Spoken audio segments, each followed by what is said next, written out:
Adriana Okonkwo had exactly 23 hours and 45 minutes to find a husband or watch everything her father built disappear forever. The phone call from Lagos came during dinner service, and she barely made it to the back hallway before the panic swallowed her whole.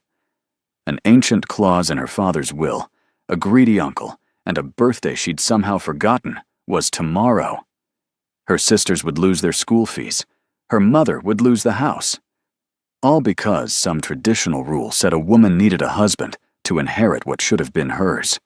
She didn't mean to say it out loud, didn't mean to cry out her desperation where anyone could hear. "I have 24 hours to find a husband." The words echoed down the empty corridor, but the corridor wasn't empty. Behind the barely open door of private dining room 3, the man who controlled half of Seoul's underground sat completely still. Kwon Jae-han had heard many desperate pleas in his 14 years running the syndicate. This one was different. This one made him move. And when he stepped into that hallway and asked the crying waitress what she needed, neither of them knew they were standing at the beginning of everything. Adriana Okonkwo learned 3 things in her first week working at Gomsong Restaurant. 1. Smile even when your feet hurt. 2. Rich people tip better when you disappear into the background. 3. Never cry at work. She broke Rule 3 on a Friday night. The phone buzzed in her apron pocket at 6:15, right in the middle of dinner rush. Adriana ignored it. Her mother knew her schedule. Everyone knew her schedule. She worked Mondays through Saturdays, at 4 p.m. to midnight, serving Seoul's wealthiest people food she couldn't afford to eat. The phone buzzed again, and again. Her stomach dropped. Her mother never called twice. Something was wrong. "I need 5 minutes," Adriana told the kitchen manager, already moving toward the back hallway before he could respond. She pressed the phone to her ear. "Mama? Your uncle filed the papers this morning." No greeting. No warmth. Just that. Adriana stopped walking. The hallway stretched ahead of her, empty and too bright. "What papers?" "The estate transfer. The lawyer called me 2 hours ago. If you are not married by tomorrow night, everything goes to him. The house, the land, your sister's school fees, everything your father left us." The words came at her like punches. Adriana leaned against the wall, her free hand pressed flat against the cold surface. "That's not possible. I have time. My birthday isn't until— Your birthday is tomorrow, Adriana." Oh no. She'd lost track. Between double shifts and trying to save enough money to send home and just surviving in a city that didn't always want her here, she'd actually forgotten her own birthday. "I thought I had more time," Adriana whispered. "You don't. The will is clear. Your father put that clause in when you turned 20. He thought 7 years was enough time for any woman to find a husband." Her mother's voice cracked. "He loved you. You know he loved you. But he was traditional, and he thought he was protecting you." Adriana closed her eyes. Her father had died 3 years ago. He'd made her promise before he went that she'd take care of her mother and sisters, and he'd left everything to her to make sure she could. But he'd added that one impossible condition. Married by 27, she was 26 years and 23 hours old. "I can't find a husband by tomorrow, Mama. That's impossible." "Then your uncle gets everything, and you know what he'll do. He'll sell the land. He'll put your mother out. Your sisters will have to leave school." Her sisters. Kioma was 15. Zainab was 13. They were smart. So smart. Both of them headed for university if they could just finish secondary school. "There has to be another way," Adriana said, but she already knew there wasn't. She'd read the will. She'd talked to lawyers. The clause was legal, binding, airtight. "If there was another way, I would have found it 3 years ago." Her mother took a shaky breath. "I'm sorry, baby. I'm so sorry." The call ended. Adriana stood in the hallway, phone in hand, and felt her entire life collapse like a house with no foundation. 24 hours. She needed a husband in 24 hours. The laugh that came out of her was half-sob. She pressed her hand over her mouth, but it was too late. The sound was already escaping, loud and broken, and completely unprofessional. "I have 24 hours to find a husband," she said to the empty hallway. To nobody. To the universe that was playing the cruelest joke. Her voice cracked on the last word. She didn't notice the door to private dining room 3 was open. She didn't notice the man sitting alone at the table inside had gone completely still. She didn't notice anything except the impossible weight of what she'd just lost. But Kwon Jae-han noticed her. He'd been noticing her for 19 weeks. He set down his whiskey glass with careful precision and stood up. The staff at Gumsung called him Room 3 because saying his actual name felt dangerous. He came every Friday at 6, ate alone, stayed exactly 2 hours, and tipped enough that the servers fought over who got assigned to him. Adriana had served him for the last 19 Fridays in a row. She knew his order. Whiskey, neat, the expensive Japanese kind. Grilled fish, no sauce. Rice. Green tea at the end. She knew he never looked at his phone during dinner. She knew he noticed everything in a room, but pretended not to. What she didn't know was that he owned the building, or that he ran the kind of business people only whispered about, or that he'd been watching her since the first time she'd smiled at the kitchen staff, and the sound of her laugh had carried all the way to his private room. Jae-han opened the door fully and stepped into the hallway. Adriana spun around, eyes wide and red. For 3 full seconds, they just stared at each other. Then her training kicked in. She straightened, wiped at her face, tried to pull together some version of professional. "I'm so sorry, sir. I didn't mean to disturb you. I'll get back to... Tell me what you need." His voice was quiet, calm, like he asked crying women to explain their problems every day. Adriana blinked. "I'm sorry. You said you have 24 hours to find a husband? Tell me why." Oh God, he'd heard everything. Heat flooded her face. "It's nothing. A family situation. Oh, I shouldn't have been talking about it at work. Please, just forget." "I don't forget things." He took 1 step closer, not threatening, just present. "And you're standing in a hallway crying about something that's clearly not nothing. So tell me what you need." Maybe it was because she was too tired to lie. Maybe it was because he asked, like he actually wanted to know, not like he was being polite. Maybe it was because she had nothing left to lose. Adriana told him everything. The will. The clause. Her father who'd loved her, but couldn't imagine a woman protecting herself without a husband. Her uncle, who'd been circling the estate like a vulture since the funeral. Her sisters, who needed that money for school. Her mother, who would lose her home. The 24 hours. Jae-han listened without interrupting.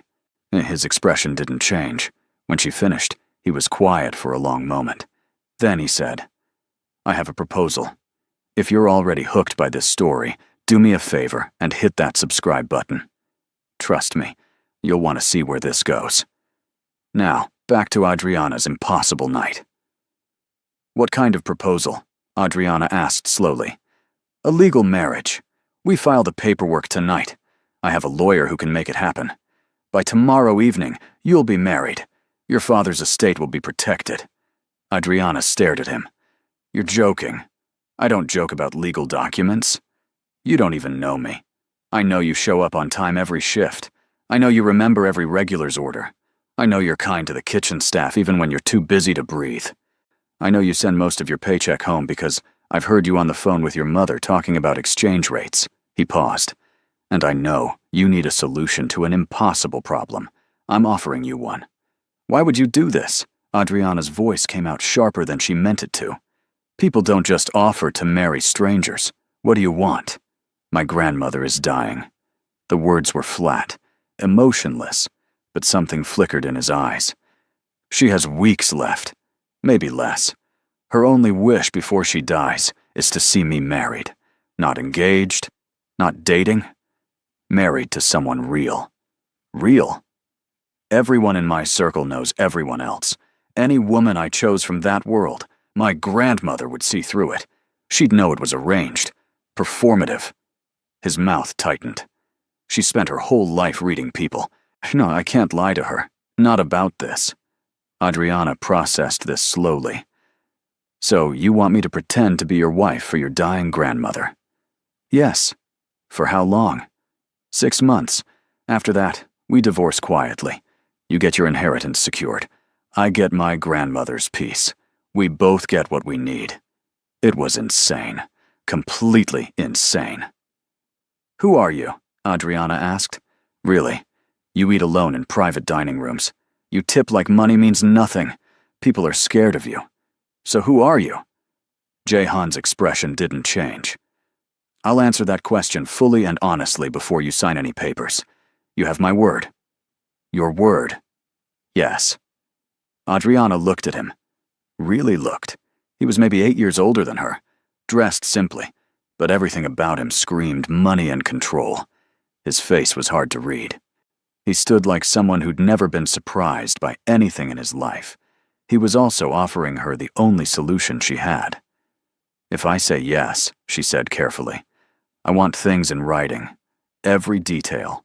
What you expect from me. What I get in return. The divorce terms. Everything. Something almost like approval crossed his face. My lawyer will draw up a contract tonight. You can read every word. Ask any question. If you don't like something, we negotiate. I want to know who you are before I agree to anything.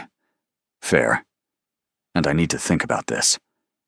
You have 24 hours to solve an impossible problem. How much time do you need to think? Adriana wanted to argue, but he was right.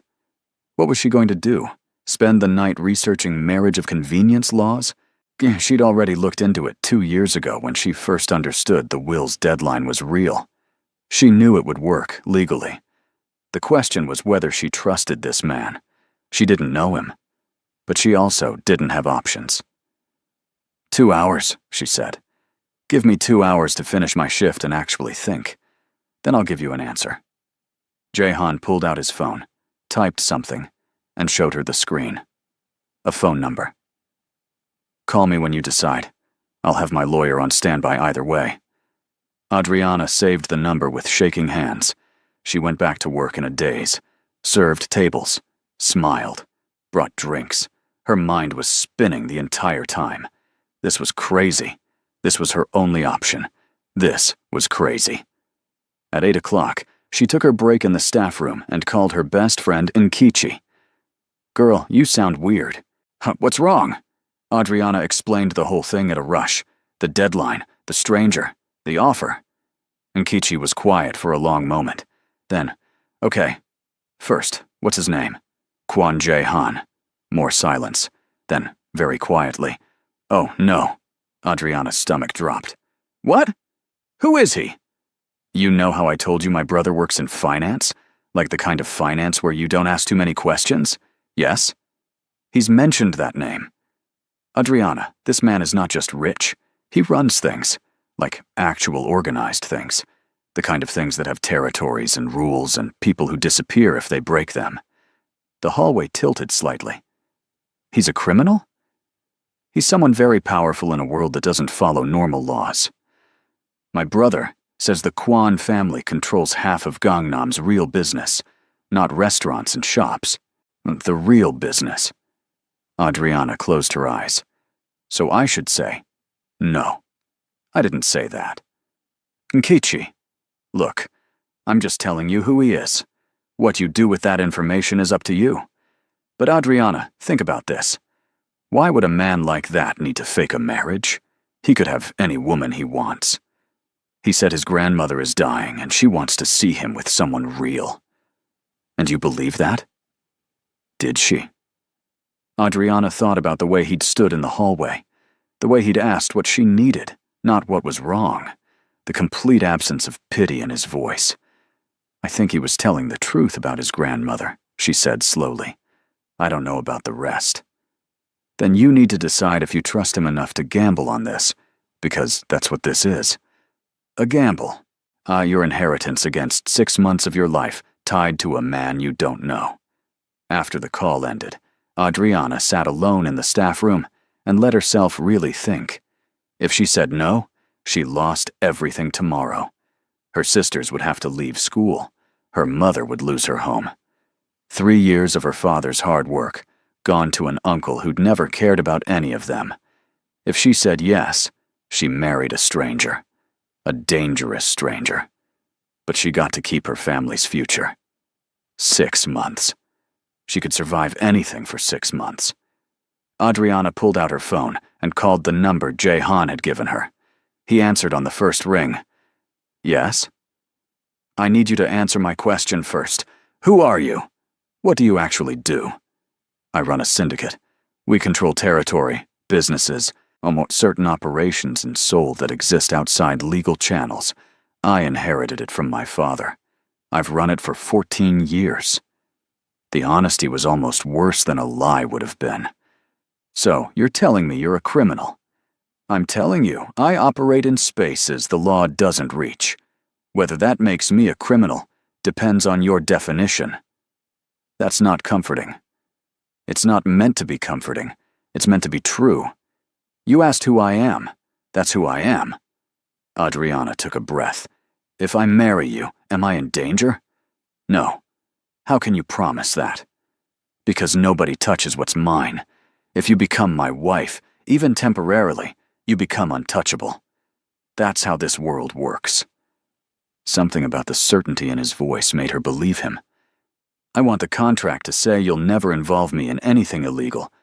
I won't be part of your business. I won't know details. I just exist as your wife for family appearances. Agreed. And after 6 months, the divorce is clean. No strings, no complications. Agreed. And you'll pay for my sister's school fees during the 6 months. All of them. So my family doesn't have to worry. A pause. Then, yes. Adriana closed her eyes. She was really doing this. Okay, she whispered. Yes. I'll marry you. I'll send a car to pick you up when your shift ends. We'll meet with my lawyer tonight and finalize everything. Wait, tonight? We're really doing this tonight? You have 24 hours. We need at least 12 of them to process the paperwork properly. So yes, tonight. The call ended before she could respond. Adriana sat in the staff room, phone in hand, and wondered if she'd just made the best or worst decision of her life. At midnight, when her shift ended, there was a black car waiting outside the staff entrance. The driver opened the door without a word. Adriana got in. The car was quiet and moved through Seoul's late-night streets like water. Adriana watched the city pass by and tried to remember how to breathe. They pulled up in front of a building in Hanam-dong. The driver opened her door. An older man in a perfect suit waited at the entrance. Miss Okonkwo, I'm Park Sung-min, Mr. Kwan's head of security. Please follow me. Security. Right. Because of course, a man like Jae-han had security. They rode an elevator to the top floor. The doors opened directly into an apartment. Not an apartment. A space. Clean lines, dark furniture. All windows that showed all of Seoul spread out like scattered light. Jae-han stood near those windows, still in the same clothes from the restaurant. He turned when she entered. Thank you for coming. Did I have a choice? The words came out sharper than she meant. His mouth twitched, almost a smile. Yes, you always have a choice. A woman in glasses appeared from another room. Miss Okonkwo, I'm attorney Han Mi-sun. I'll be handling your paperwork tonight. For the next 2 hours, Adriana read contracts. Every word, every clause, every detail about what this marriage meant legally, financially, practically. She asked questions. Attorney Han answered them patiently. The contract was clear. 6 months. She would live in Jae-han's home, attend family events as needed, present as his wife in public. In exchange, thought her father's estate would be protected, her sister's school fees paid, and at the end of 6 months, she'd get a divorce settlement that made her hand shake when she saw the number. This is too much money, she said, pointing at the divorce clause. It's fair compensation for 6 months of your life, Jaihan said from where he sat across the table. It's more money than I'd make in 5 years. Consider it hazard pay for dealing with my family. Attorney Han made a small sound that might have been a laugh. Adriana looked at the number again.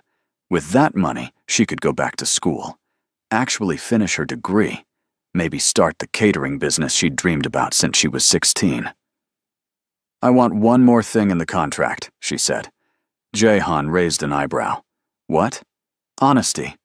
When we're alone, no lies. I don't care what we have to pretend in public, but when it's just us, we tell the truth, even if it's uncomfortable. He studied her for a long moment. Agreed. Attorney Han typed the addition into the contract, printed new copies, set them on the table. If you both sign, I'll file everything tonight. The marriage will be legal by morning. Adriana picked up the pen. Her hand shook. She thought about her sisters, her mother, the house her father built with his own hands. She signed. Jaihan signed next to her, his signature sharp and quick. Congratulations, Attorney Han said dryly. You're married. Adriana set down the pen and wondered what she'd just done. You should eat something, Jaihan said, standing up. You worked an 8-hour shift and then read legal documents for 2 hours. When did you last eat? I don't remember. He disappeared into the kitchen. Adriana heard cabinets opening, the sound of something being heated up. Park Sung-min, who'd been standing silently by the door this whole time, cleared his throat. Miss Okonkwo, may I speak with you privately? Adriana followed him onto the apartment's terrace. Seoul spread out below them, a living organism of light and sound. You can still leave, Sung-min said quietly. The papers are filed, but they're not processed. You could walk away right now, and there would be no consequences. Why are you telling me this? Because I've worked for Jaihan for 9 years. I've seen what this life does to people, and you seem like someone who doesn't understand what you just signed up for. He told me what he does. He told you the basics. But there's a difference between knowing something and living it. Sung-min looked at her seriously. This world is not kind. The people in it are not kind. You'll be watched, judged. Some of them will hate you just for existing next to him. Because I'm not Korean. Because you're not one of them. Because you came from nowhere. Because you're real, and they'll smell that from a mile away. He paused. I'm not trying to scare you. I'm trying to prepare you. Adriana gripped the terrace railing. Can I ask you something? Yes. Is he a good person? Sung-min was quiet for a long moment. He's fair. He keeps his word. He doesn't hurt people unless they hurt his people first. In this world, that's as close to good as you get. That's not really an answer. It's the only answer I have. They went back inside. Jaihan had set out rice, soup, and some kind of stew that smelled incredible. Sit, he said. Adriana sat. She hadn't realized how hungry she was until the first bite hit her tongue. They ate in silence. It should have been awkward, but somehow it wasn't. When she finished, Jaihan said, I'll show you your room. He led her down a hallway to a bedroom that was bigger than her entire apartment. Clean, simple, untouched. The bathroom is through there. I had some clothes brought in that should fit you. Tomorrow, we'll get whatever else you need. Adriana turned to look at him. He stood in the doorway, careful not to cross the threshold. Where's your room? She asked. Other end of the hall. No, this is a legal arrangement, not a real marriage. You have your space. I have mine. Relief flooded through her. Okay, good. He turned to leave, then stopped. Adriana. It was the first time he'd said her name. Something about hearing it in his voice made her stomach flip. Yes? You asked earlier why I'm doing this. The truth is, my grandmother raised me after my parents died. She's the only person who ever cared whether I lived or died. She's dying now, and her last wish is to see me married to someone real. Someone who chose me, not my money or my name. He met her eyes. You didn't choose me, but you're more real than anyone I've ever met. That's enough." He left before she could respond. Adriana closed the door and leaned against it. She was married. To a stranger. To a criminal. She should be terrified. Instead, she pulled out her phone and called her mother. "Mama, I'm getting married. The paperwork will be done by tomorrow, and the estate is safe." Her mother sucked in a breath. "What? To who? How? I'll explain everything later. But it's legal, and it's real, and Uncle can't touch anything now." "Adriana, what did you do?" "What I had to do. Tell the girls I love them. I'll call you tomorrow." She ended the call before her mother could ask more questions. Then she sat on the edge of the bed in her new room, in her new husband's home, and tried to understand what her life had just become. In another room down the hall, Jaehan stood by his window and looked out at the city he controlled. He'd just married a woman he barely knew. It was tactical, strategic, a solution to a problem. That's what he told himself. But he'd been watching Adriana for 19 weeks. He knew how she moved through a room. He knew the sound of her laugh. He knew she was kind in a world that punished kindness. And when he'd heard her crying in that hallway, something in him had made a decision before his brain caught up. He told himself it was about his grandmother. He was very good at lying to himself.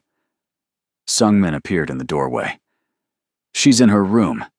I told her she could still leave." "I know. I heard you." "And?" "And she stayed." "That doesn't mean she'll stay tomorrow when this becomes real." Jaehan turned from the window. "Then I'll deal with that tomorrow. You like her? I don't know her."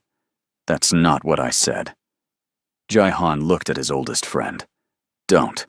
Don't what? Point out that you just legally tied yourself to a woman you've been watching for months? So that you could have solved this grandmother situation 100 different ways, but you chose this one? It was practical. It was impulsive. You're never impulsive. She needed help. I could help her. That's all this is. Sungmin shook his head slowly. Keep telling yourself that. He left. Jaehan stood alone in his room and wondered, not for the first time that night, what he'd just set in motion. In her room, Adriana finally changed out of her work clothes. The new clothes Jaehan had mentioned were in the closet. Simple things. Comfortable.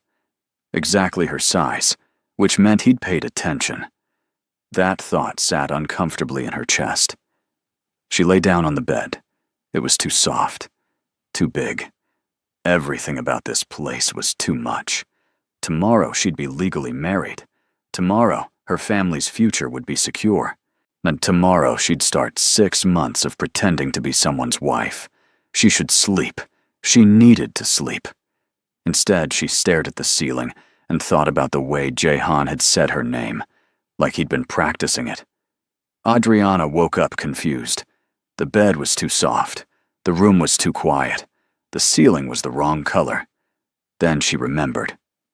She was married. She sat up fast, heart pounding.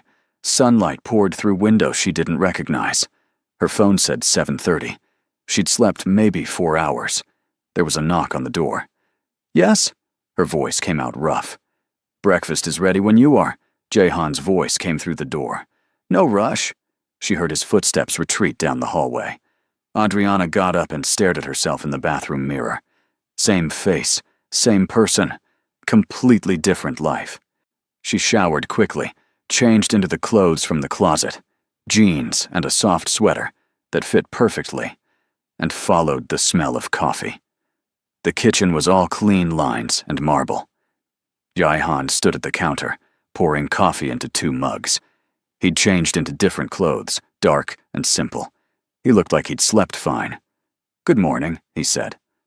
Morning. Adriana sat at the counter because standing felt too awkward. You didn't have to make breakfast. I didn't. Mrs. Lim comes in at 6. She cooks. He slid a mug toward her. Milk? Sugar? Both. He added them without asking how much. Got it exactly right. and Adriana realized he'd watched her make coffee at the restaurant. The thought made something flip in her stomach.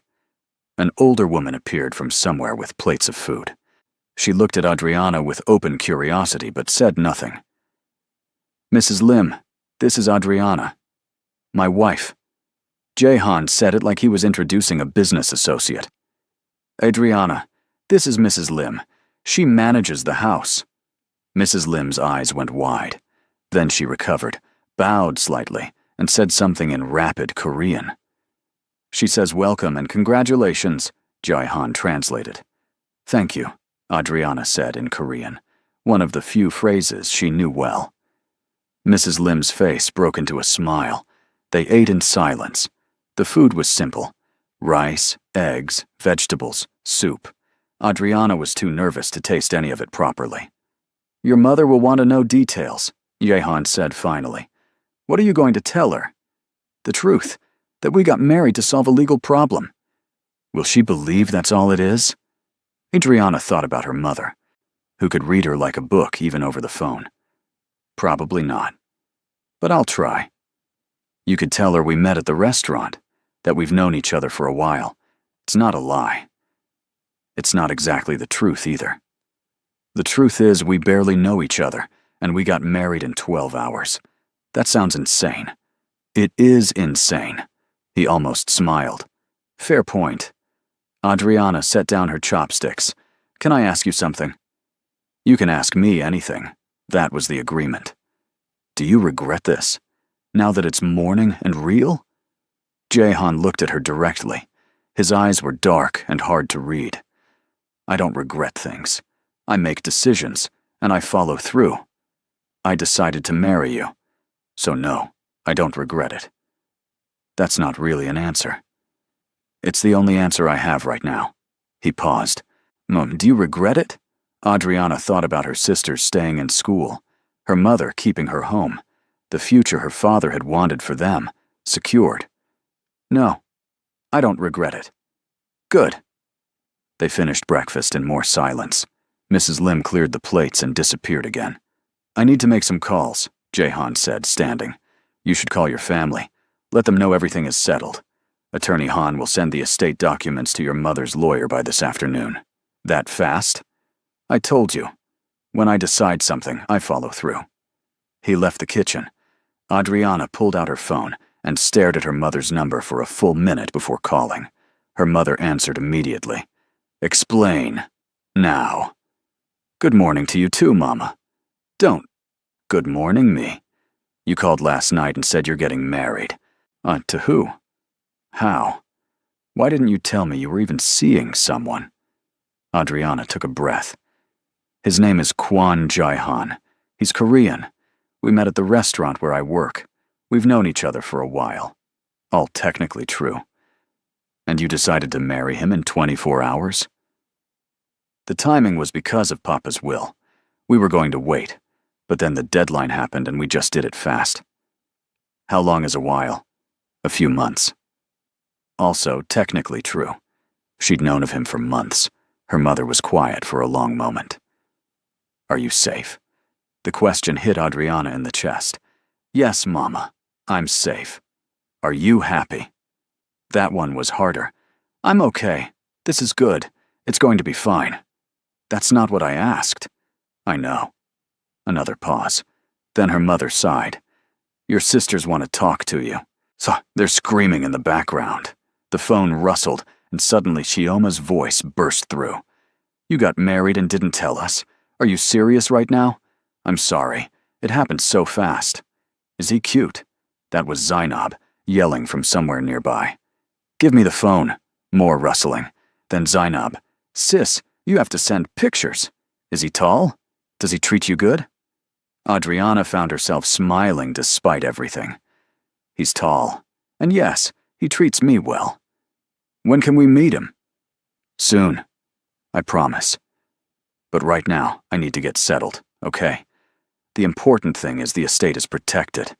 Uncle can't touch anything now." "Who cares about that?" Chioma said. "We want to know about your husband." They talked for 20 more minutes. Her sisters asked 1,000 questions. Adriana answered what she could, and dodged the rest. When they finally hung up, she felt exhausted and homesick and weirdly lighter all at once. She found Jahan in a room that was clearly an office. He sat behind a desk, looking at a computer screen with the kind of focus that made her not want to interrupt. He glanced up. "Everything okay?" "My sisters want pictures of you." That almost smile again. "Of me?" "They want to make sure you're not ugly." "And are you going to tell them I'm not?" The question caught her off guard. Was he fishing for a compliment? No, his face was completely serious. "I'll send them a picture and let them decide," Adriana said. Fair enough. She turned to leave, then stopped. "What happens now? I mean, what do I do today?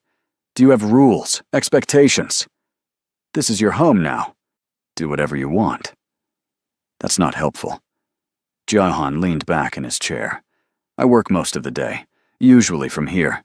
Sometimes I go out for meetings. Mrs. Lim is here until 4. Sungmin and the security team are around, but they stay out of the way unless needed. You're free to go wherever you want. Do whatever you want.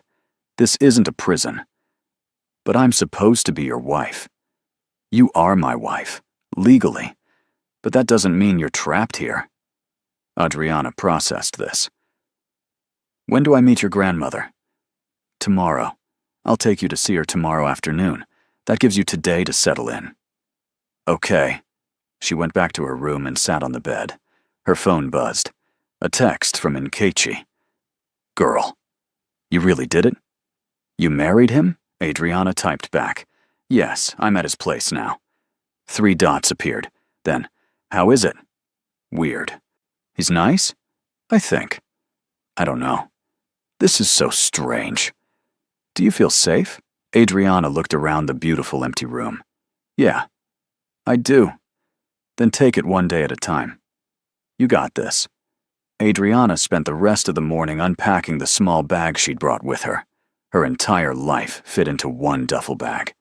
Looking at it spread out in the massive closet made her feel small.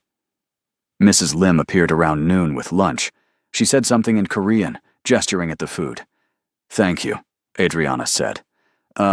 Kamsahamnida." Mrs. Lim beamed and said something else Adriana didn't understand. "She says you have a good accent." Jahan's voice came from the doorway. He looked at Mrs. Lim and said something in Korean. She nodded and left. "I told her you're learning," he said. She'll try to teach you if you want." "That would be nice." He gestured to the food. "Eat. Then we should talk about tomorrow." They sat in the living room after lunch. Jahan explained his grandmother's situation. Stage 4, cancer. Weeks left, maybe a month. She was sharp, smart, missed nothing. "She's going to know this happened fast," he said. "I'm going to tell her the truth, that we met, that circumstances pushed up our timeline, that the marriage is legal and real. But not why we really did it. No, not that part. What if she asks questions I don't know how to answer? Then tell her we're still learning about each other. That's true." He paused. "My grandmother values honesty. Don't lie to her. If you don't know something, say so. What's her name?" "Kwan Hana. You'll call her Halmoni, or it means grandmother." Adriana repeated it quietly. Halmoni. Good. That night, Jahan had a business dinner. He left at 6. Adriana ate alone in the too quiet apartment and tried not to think about how strange this all was. She called Nkechi again. "How's day 1 of married life?" "Quiet. He works a lot. The house is beautiful, but it feels like a museum." "Have you guys talked? Like really talked?" "Not really. Everything is very polite. Very careful. That's probably good. Don't rush things." After the call, Adriana wandered the apartment. It was huge, clean, expensive, empty. There were no photos anywhere, no personal items. Nothing that said a real person lived here. She found herself in the kitchen, the only room that felt slightly warm. Mrs. Lim had left the counter spotless. Adriana opened the fridge. It was fully stocked. She looked through the cabinets, found rice, spices, oil. She started cooking. She made jollof rice the way her mother taught her. the way that made the whole house smell like home. She chopped vegetables, fried plantains, made the pepper sauce exactly right. She didn't know why she was doing it. Maybe because she needed to do something with her hands. Maybe because she missed home so much it hurt. The door opened at 9. She heard Jae-han come in, heard him stop in the hallway. He appeared in the kitchen doorway. "What is that smell?" "Dinner. I made dinner." Adriana gestured at the food. "I couldn't sleep. I needed to do something. Is that okay? I can clean everything up." "You cooked?" "Yes, I'm sorry, I should have asked first." "No." He stepped closer to the stove. "What is it?" "Jollof rice. It's Nigerian, West African. I made plantains too and some pepper chicken. And I made too much. Way too much. I wasn't thinking." Jae-han looked at the food with an expression she couldn't read. "I've never had Nigerian food." "Oh, well, you can try it if you want. Or not. No pressure." He got a plate without answering, served himself, sat at the counter. Adriana watched him take the first bite and held her breath. His eyes widened slightly. "This is good," he said quietly. "This is really good." Relief flooded through her. "Yeah?" "Yeah." He took another bite. "Why did you apologize for cooking?" "Because it's your kitchen, your space. I didn't want to overstep." "Adriana," he set down his fork. "I told you this morning. This is your home now. You can cook whenever you want. You can do whatever you want. And stop apologizing for existing here." The words hit her harder than they should have. "Okay," she whispered. They ate together in comfortable silence. When he finished, he actually served himself more. "My grandmother is going to love you," he said suddenly. "Why?" "Because you're real. Because you make food that tastes like someone cares. Because in 60 seconds, you made this kitchen feel more alive than it's ever been." He stood, took his plate to the sink. "Thank you for dinner." He left before she could respond. Adriana cleaned the kitchen slowly, thinking about the way he'd said that. Like it meant something. The next afternoon, a car took them to a care facility in Seongbuk-dong. Adriana wore a simple dress. Jae-han had told her to dress comfortably, that his grandmother didn't care about fancy things. They rode the elevator to the 3rd floor. Jae-han's whole energy had changed. He was tense in a way she hadn't seen before. "Are you nervous?" she asked. "No." "You're a terrible liar." He glanced at her. "I don't want her to be disappointed." "In me?" "In the situation. She'll know this happened fast. She'll wonder why." The elevator doors opened. A nurse greeted them and led them to a private room. It was sunny, filled with plants and photographs. An old woman sat in a chair by the window. She turned when they entered, and her whole face lit up. "Jae-han-ah." He moved across the room quickly, knelt beside her chair, took her hands. They spoke in Korean, fast and warm. Adriana stood by the door, feeling like an intruder. Then the grandmother looked past Jae-han directly at her. "Come here, child. Let me see you." Adriana moved forward slowly. Up close, Kwan Hana was tiny and frail, but her eyes were bright and sharp. "Halmoni, this is Adriana. My wife." Hana reached out and took Adriana's hands, studied her face for a long moment. Then she said something in Korean that made Jae-han's face do something complicated. "What did she say?" Adriana asked. "She said you have kind eyes, and that I chose well." Hana pulled Adriana down to sit beside her. She spoke slowly in Korean, and Jae-han translated. "She wants to know how we met." "At the restaurant where I worked, he was a regular customer." More Korean. Jae-han translated again. "She asks if I was a good tipper." Adriana couldn't help but smile. "The best." Hana laughed, a sound like wind chimes. They talked for an hour. Hana asked questions about Adriana's family, or her life and soul, what she liked to cook. She listened to every answer like it mattered. At one point, she said something that made Jae-han hesitate before translating. "She says she knows this happened quickly. She knows I wasn't planning to marry anyone. But she says sometimes the best things happen when we stop planning. Adriana looked at the old woman and saw understanding in her eyes. She knows, Adriana thought. She knows this isn't a normal marriage. But Hannah just smiled and patted her hand. Before they left, Hannah pulled Adriana close and whispered something in English, heavily accented but clear. He needs someone like you, someone warm. Don't let him hide from that. In the car going home, Yai-Han was quiet. Your grandmother is amazing, Adriana said finally. She liked you. How do you know? Because she spoke to you in English at the end. She only does that when she trusts someone. What if she hadn't liked me? Then this would have been much more complicated. He looked out the window. She's dying. I've known it for months, but seeing her today, she's weaker. It's getting close. I'm sorry. Don't be. She's not afraid. She's ready. She just wanted to see this first. He paused. Thank you. For doing this. For meeting her. For being kind. I wasn't acting. She's genuinely lovely. Something in his expression shifted. I know you weren't acting. That's why it worked. That night, Adriana couldn't sleep. She went to the kitchen at midnight and found Sungmin sitting at the counter, eating leftover jollof rice. He froze when he saw her. Sorry, he said quickly. Mrs. Lim said I could eat the leftovers. Of course you can. I made way too much.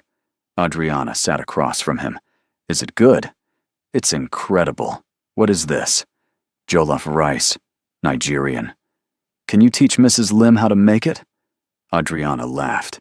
Sure. They sat in comfortable silence for a moment. Then Sungmin said, You met Halmoni today. Yes? What did you think? I think she's dying and she's not afraid, and that takes more courage than I have. Sungmin nodded slowly. She raised Jae-Han after his parents died. Did he tell you that? Yes. He was 14, angry, violent. She was the only person who could reach him. She turned him into who he is now. Adriana processed this. What happened to his parents? That's his story to tell, not mine. Sungmin stood, rinsed his plate. But I'll tell you this. He's never brought anyone to meet her before. Not once in all the years I've known him. You're the first. He left before she could ask what that meant. Adriana sat alone in the kitchen and thought about Jae-Han at 14, angry and lost. About the grandmother who saved him. About the marriage they'd built on necessity and lies. If you're still with me at this point, let me know in the comments what you think of Adriana's decision. And hey, maybe drop a like if you're enjoying this story. Now let's get back to what happens next. The days started to blur into a routine. Mornings with quiet breakfasts, Jae-Han working in his office, Adriana exploring the neighborhood, taking longer Korean lessons online, cooking in the evenings. She started to recognize the security team. Sungmin was the serious one. There was a younger guy named Kim Min-jae who made jokes. A driver named Lee, who never spoke but always opened her door. They ate together. Adriana told him about her day. The ajuma at the market who'd helped her find ingredients. The Korean drama Mrs. Lim made her watch. Jae-Han listened like every word mattered. Can I ask you something? Adriana said. Yes. What happened to your parents? His face went carefully blank. What did Sungmin tell you? Just that you were 14 when they died. That your grandmother raised you. Jae-Han set down his chopsticks. For a moment she thought he wouldn't answer. Then, my father ran what I run now. The syndicate. He had enemies. Someone decided to send a message. Car bomb. Well, my mother was with him. I was supposed to be too, but I was angry about something stupid. I don't even remember what. So I stayed home. Adriana's chest tightened. I'm sorry. It was 20 years ago. That doesn't make it hurt less. He looked at her directly. No, it doesn't. Is that why you do what you do? Because of your father? I do what I do because it's what I know. Because I'm good at it. Because the alternative was letting everything he built fall apart. He paused.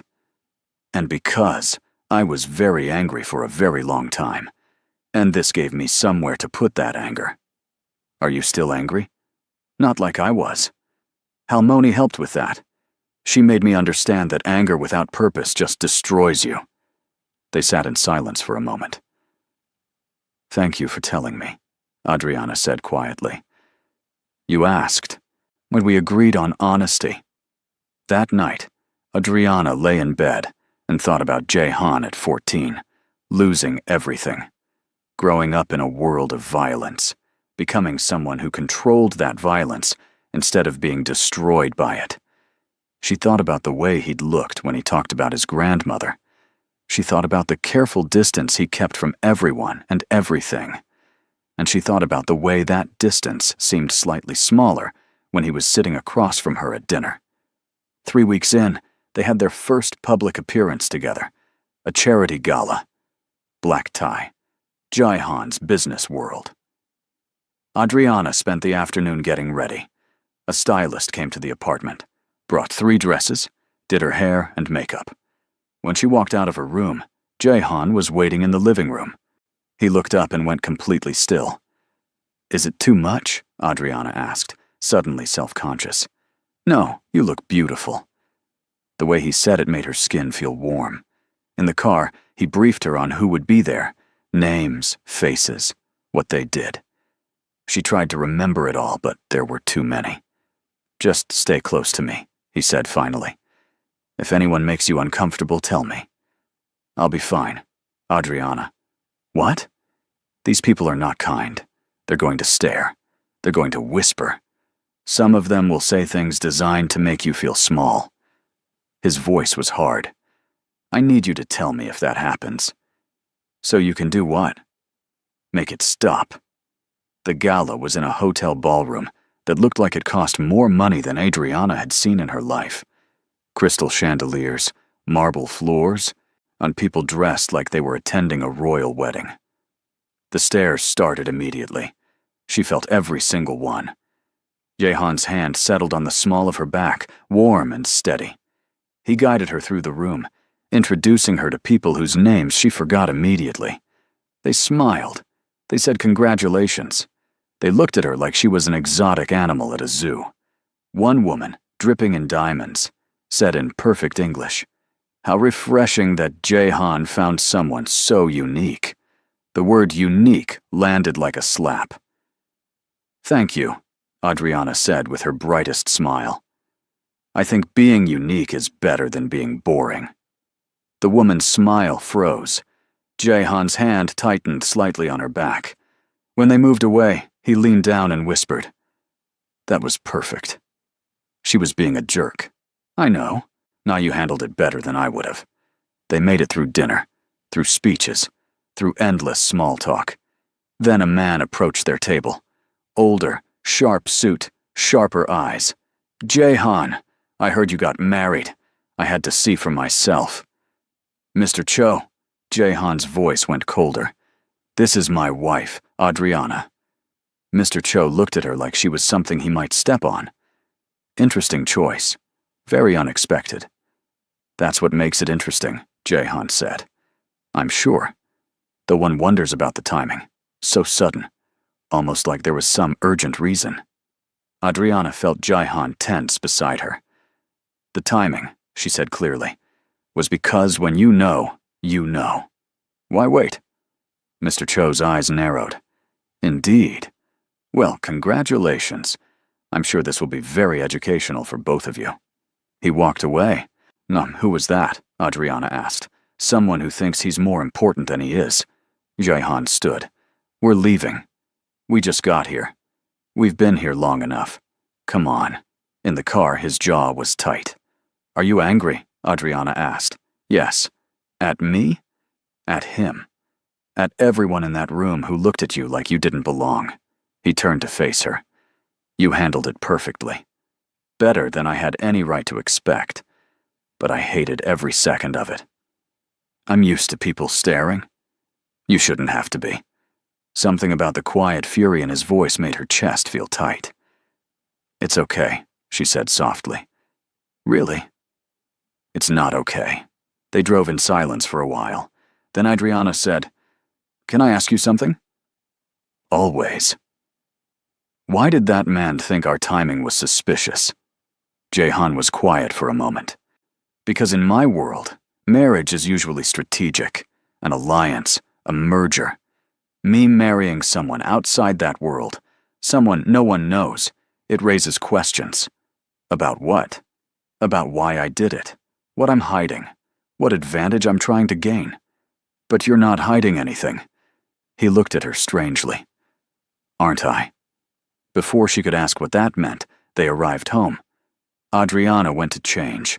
When she came back to the kitchen, still in the beautiful dress but barefoot, Sung-min was there, making tea. "How was it?" he asked. "Terrible. Wonderful.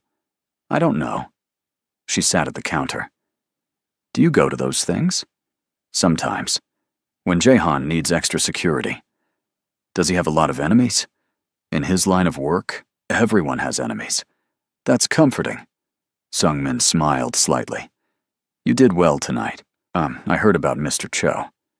"How did you already hear about that?" "I have sources." He poured tea into 2 cups. "For what it's worth, you're good for him."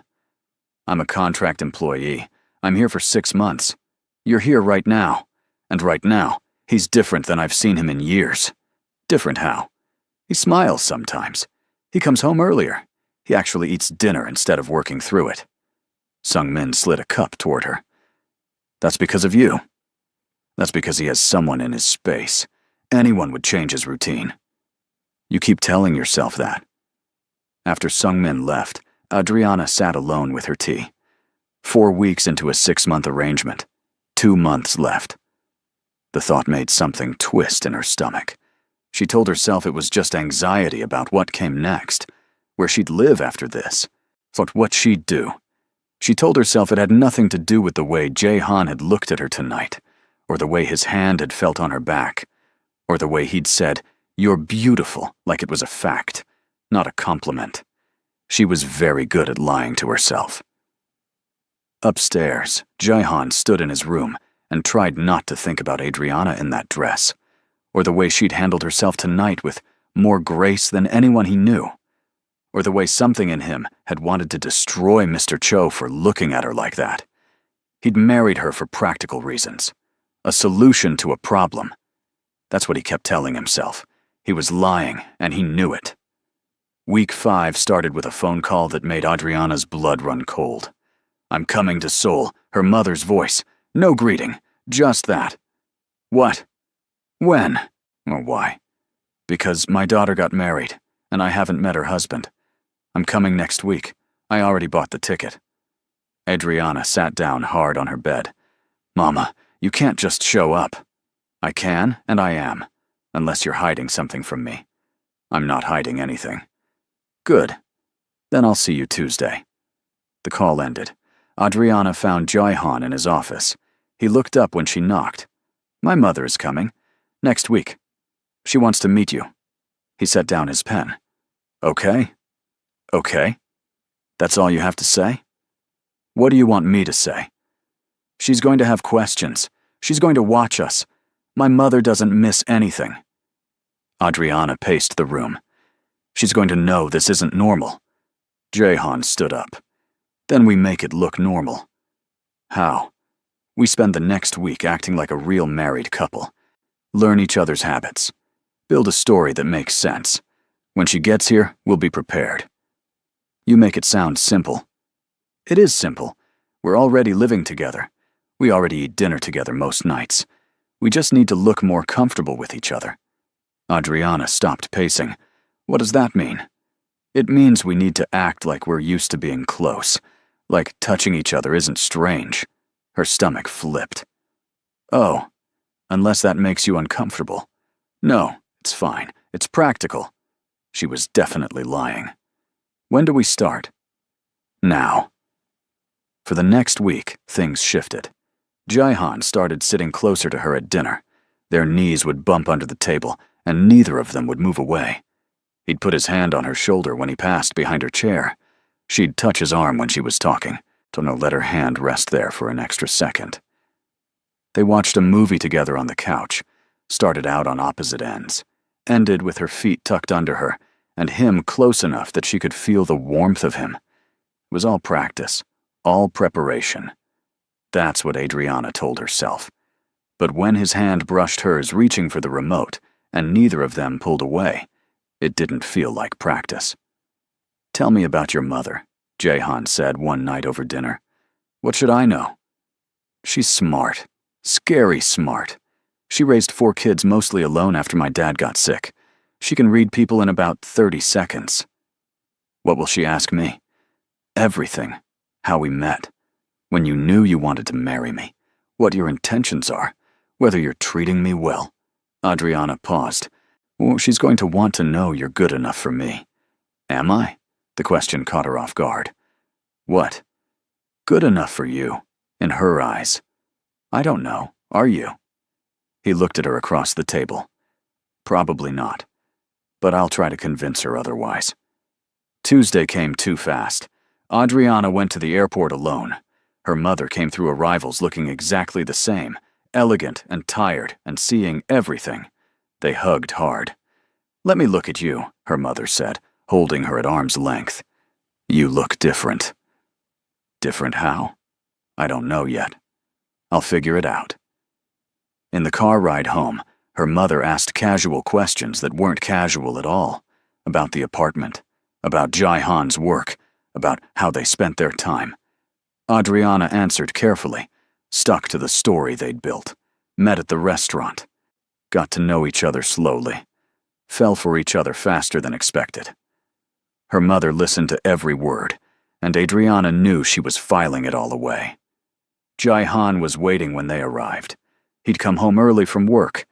He greeted her mother with perfect politeness, took her bags, showed her to the guest room they'd prepared. "Thank you for having me in your home," Adriana's mother said. "It's Adriana's home, too. Your family is always welcome." At dinner, Adriana watched her mother watch them.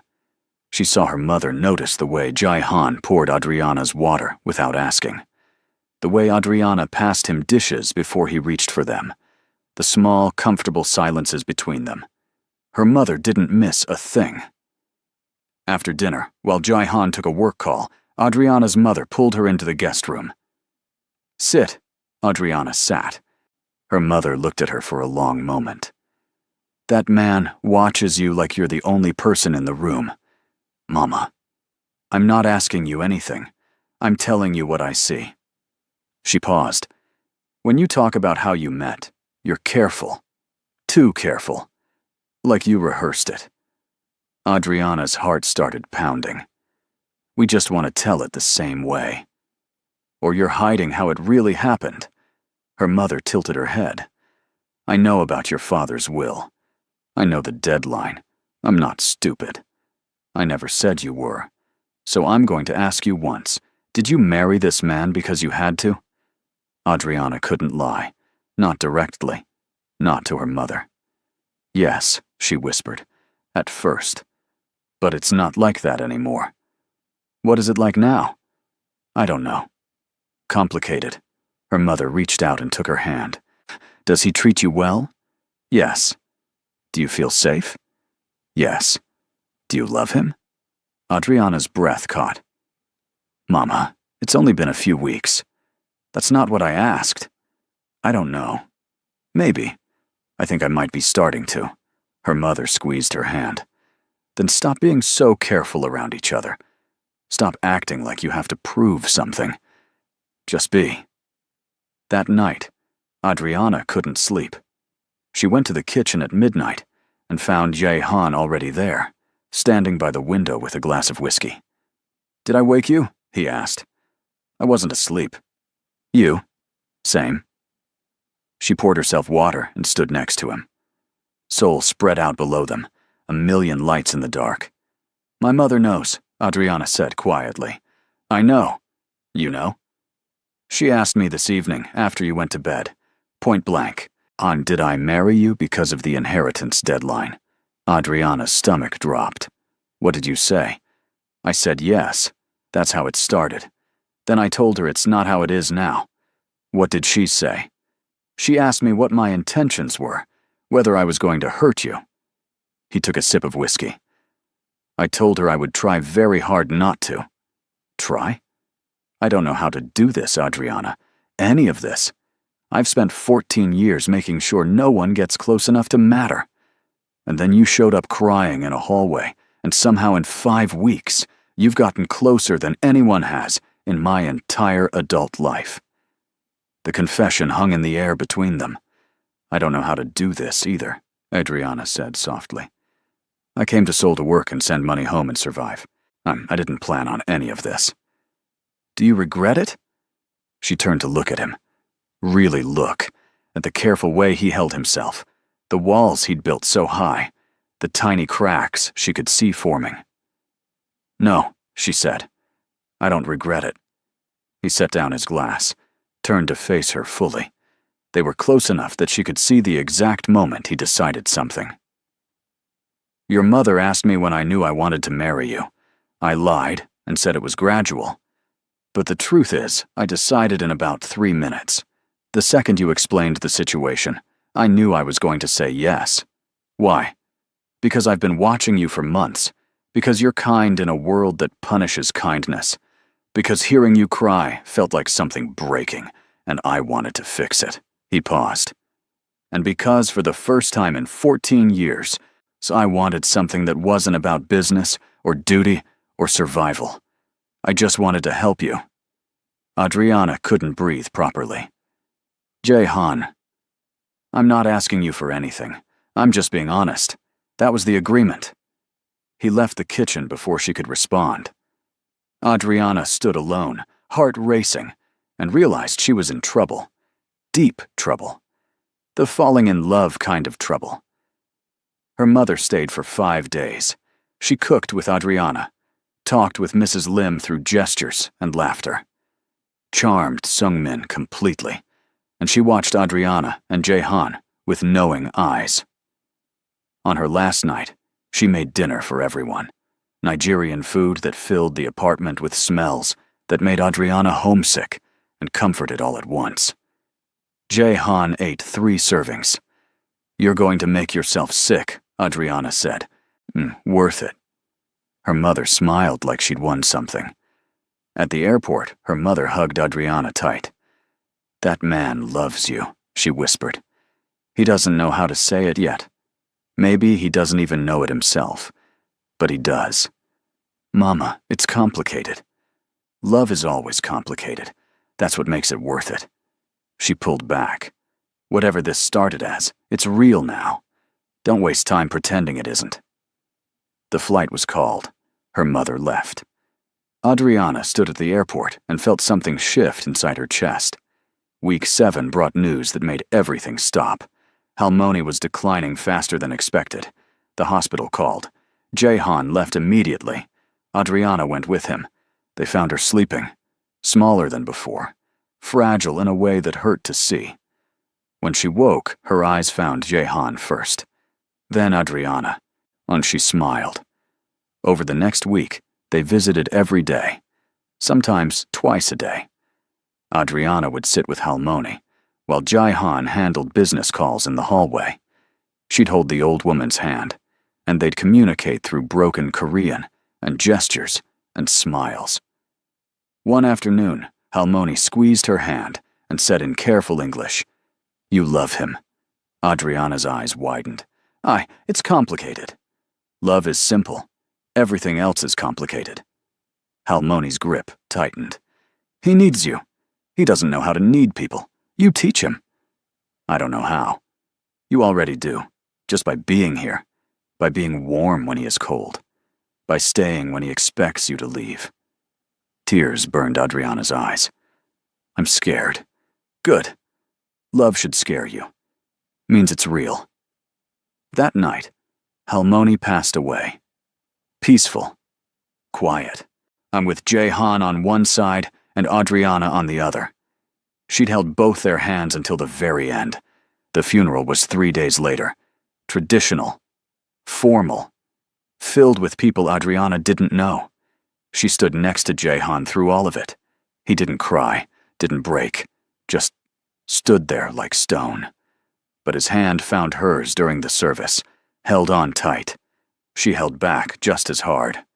After everyone left, after all the rituals were done, they went home in silence.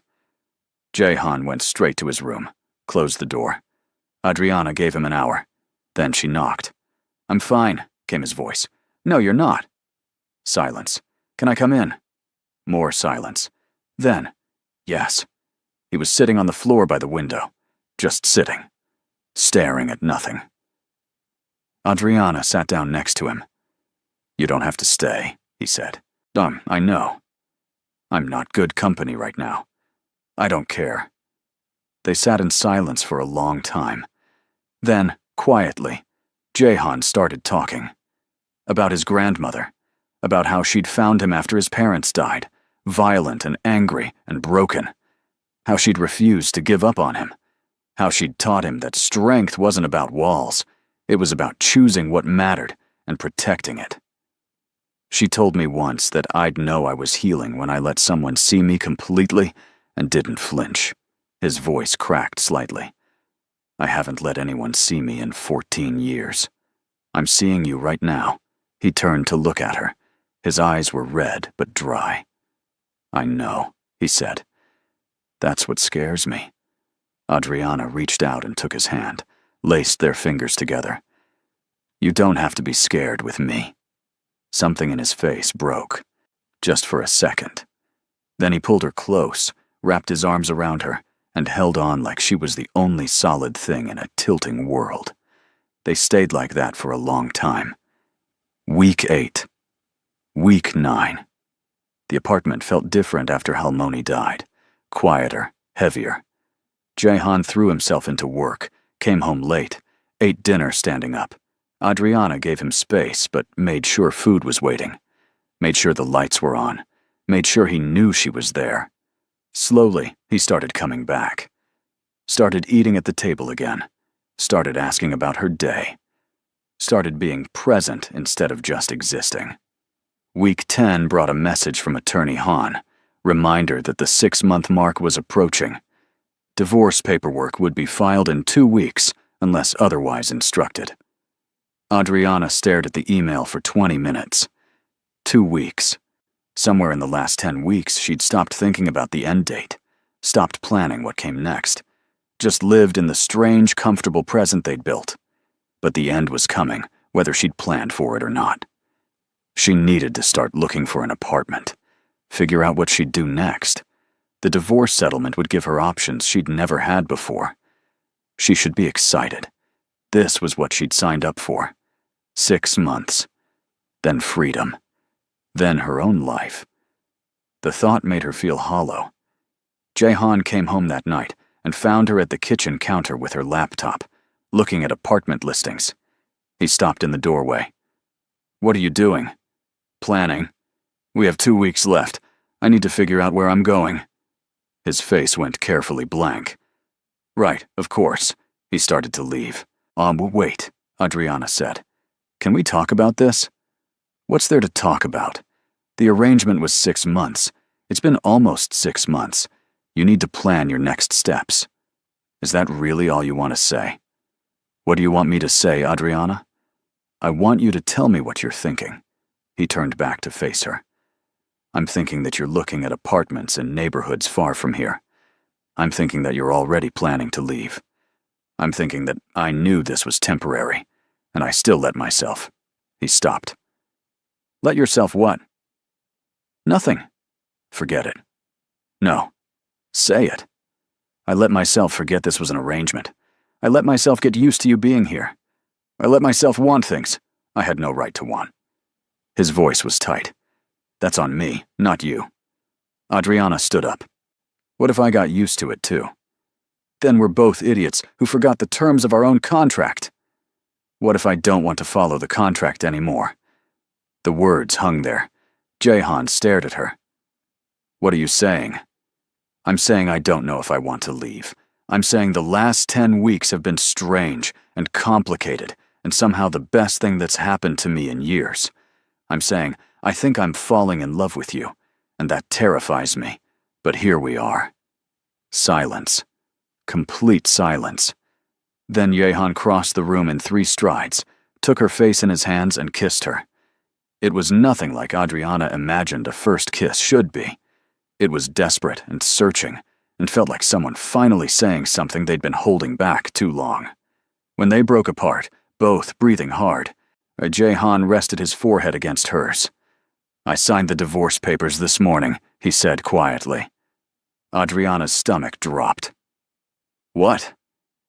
"Attorney Han sent them early. I signed them first thing. Because that's what we agreed. Because I thought I was supposed to." He pulled back to look at her. "I've spent my whole life doing what I'm supposed to do, following agreements, keeping my word. And the entire time I was signing those papers, all I could think was that I was making the biggest mistake of my life." "Then why did you sign?" "Because I didn't think I was allowed to ask you to stay. Because you deserve better than being tied to someone like me. Because I'm so used to people leaving that I thought I'd make it easier by letting you go first." Adriana's eyes burned. "Mon, you're an idiot. I know. I don't want to leave. I don't want you to leave. So what do? We tear up the divorce papers. We start over. We do this for real this time." He cupped her face again. "If that's what you want. That's what I want." He kissed her again, softer this time, like they had all the time in the world. But there was still one thing left to do. "I want to go to the restaurant," Adriana said the next evening. Jehan looked up from his computer. "Gumsong?" "Yes, room 3 specifically." "Why?" "Because that's where this started. In that hallway, with me crying and you overhearing. I want to go back there, see how it feels now that everything is different." So they went. Friday evening, 6 months to the day from when Adriana had taken that phone call. The staff recognized her immediately. Their eyes went wide, seeing her walk in with Jehan, not as his server, but as his wife. The hostess showed them to room 3 without being asked. Adriana sat in the chair she'd served from 100 times, looked around the room that had been part of her routine for so long. "I used to hate this room," she said. "It felt cold, lonely. It was cold and lonely. I came here to be alone." "Why?" "Because alone felt safer than anything else." He reached across the table and took her hand. "You changed that. You changed everything." A server brought their drinks, left quickly. They sat in the quiet, private room, and Adriana felt the whole journey of the last 6 months. The panic, the impossible deadline, the stranger who'd offered her a solution, the slow unraveling of walls, the unexpected falling. "I was so scared that night," she said softly. "I thought my whole world was ending." "It was ending, your old world, to make room for this one. Do you believe that?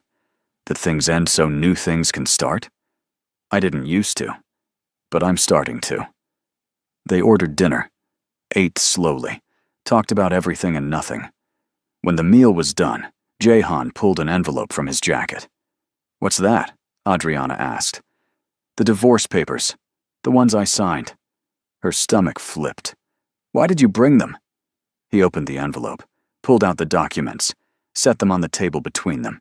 Then he took out a lighter. "What are you doing?" "What I should have done the second I realized I was in love with you." He lit the papers on fire. They watched them burn in the small dish the restaurant used for incense. Watched 6 months of contractual arrangement turn to ash. "That was probably illegal," Adriana said. "Definitely illegal. Attorney Han is going to kill me. We'll just file new papers.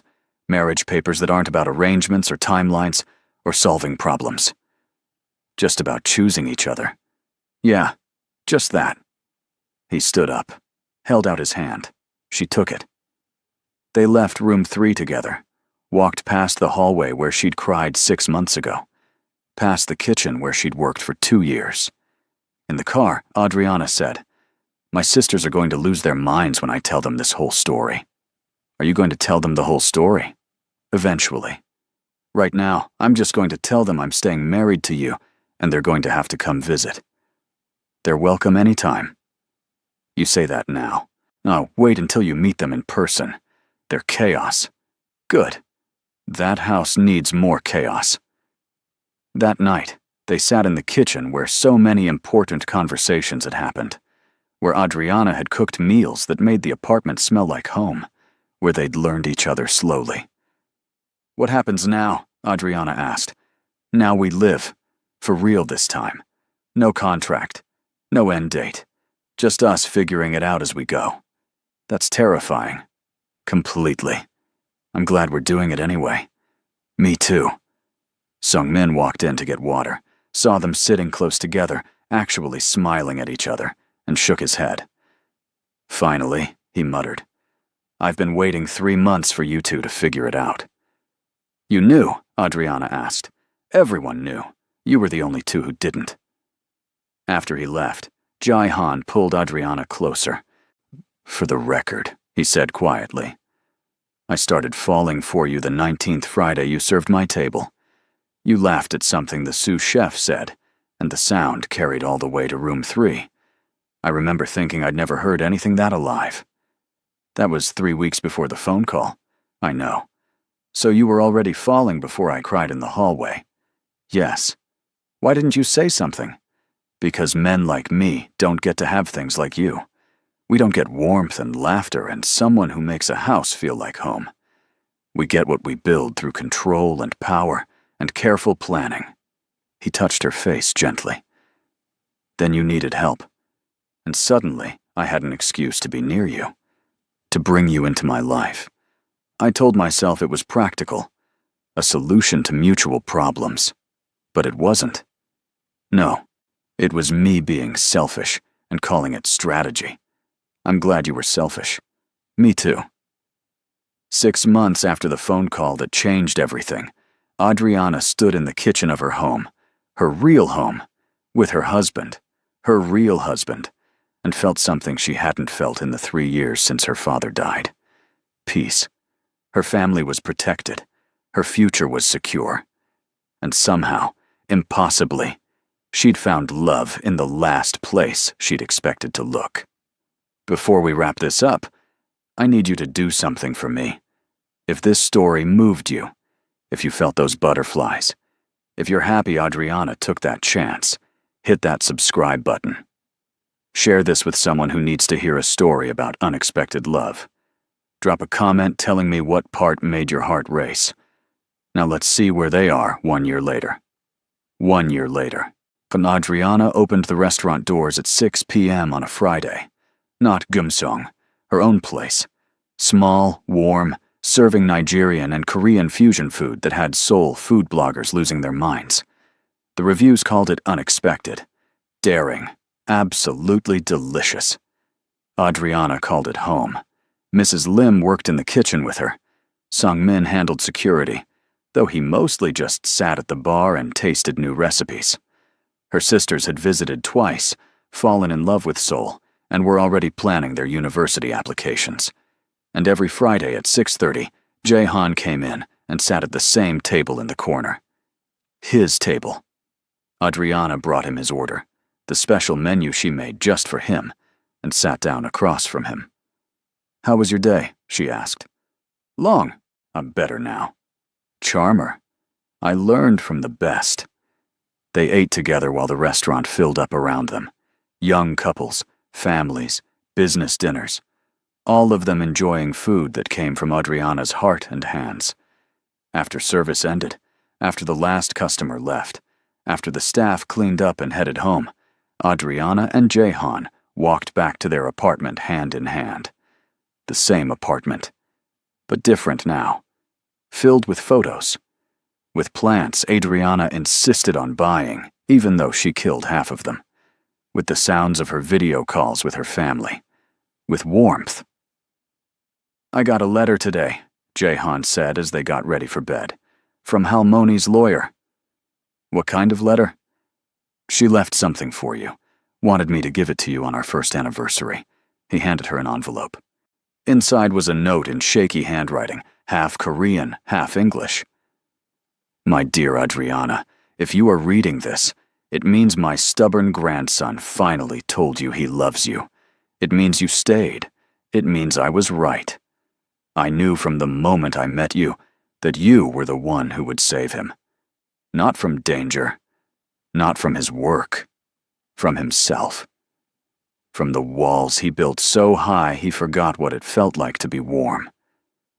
Thank you for being brave enough to stay. Thank you for teaching him that love is not a weakness. Thank you for bringing light into our family. Take care of him. Let him take care of you. Build something beautiful together. You already started. Keep going. With love, Halmoni Adriana read it 3 times, tears streaming down her face. Jahan wrapped his arms around her from behind. She knew, even then, she knew this was real. She saw what we couldn't see yet. Smart woman. The smartest. They stood like that for a long moment. Then Adriana turned in his arms. "Thank you," she said softly. "For what?" "For hearing me that night, for standing up, for offering me a way out, for being honest even when it was hard, for letting me in, for staying when you could have left, for all of it. Thank you for saying yes, for taking a chance on a stranger, for making my house a home, for teaching me what it feels like to be chosen." He kissed her forehead. "For staying. Always. Always is a long time. Good thing we already signed the paperwork." He laughed. The sound still surprised her sometimes. How free it was. How real. They'd gotten married again 3 months ago. A real wedding this time. Small. Her family flew in. His people came. They said vows they meant in front of people they loved. The second marriage certificate hung in his office next to the burned remains of the divorce papers he'd framed as a reminder. A reminder that sometimes the best things come from the worst circumstances. That sometimes a cry for help in an empty hallway is actually a door opening. That sometimes the person you need finds you exactly when you need them most. Adriana had come to Seoul to survive, to work, to send money home, to make it through each day. She'd never planned on falling in love with a dangerous man who heard her crying and decided to stand up. But looking back now, lying in bed next to her husband in their home, filled with warmth and light and the smell of whatever she'd been experimenting with in the kitchen, she couldn't imagine her life any other way. "What are you thinking about?" Jahan asked, running his fingers through her hair. "About how I cried, that I needed a husband in 24 hours. And I found so much more than that." "What did you find?" "Home, family, partnership, love, a future I didn't know I was allowed to want." "You're allowed to want everything. I know that now. You taught me that. You taught me first." They fell asleep like that, wrapped around each other, safe and warm and chosen. And in the morning, they'd wake up and do it all again, build their life piece by piece, run their businesses, love their families, fight sometimes and make up faster, cook together and eat together, and exist in the simple, extraordinary magic of being seen and staying anyway. It started with 24 hours and a desperate cry. It became forever, and a choice made every single day. Some people get swept up in romance. Adriana and Jahan built theirs with honesty and time and the stubborn refusal to let fear win. And it was messy and imperfect, and absolutely everything they didn't know they needed. The waitress who cried in a hallway. The boss who hurt her and stood up. 6 months that became forever. A contract that became a love story. And a marriage that started as survival and became the most real thing either of them had ever known.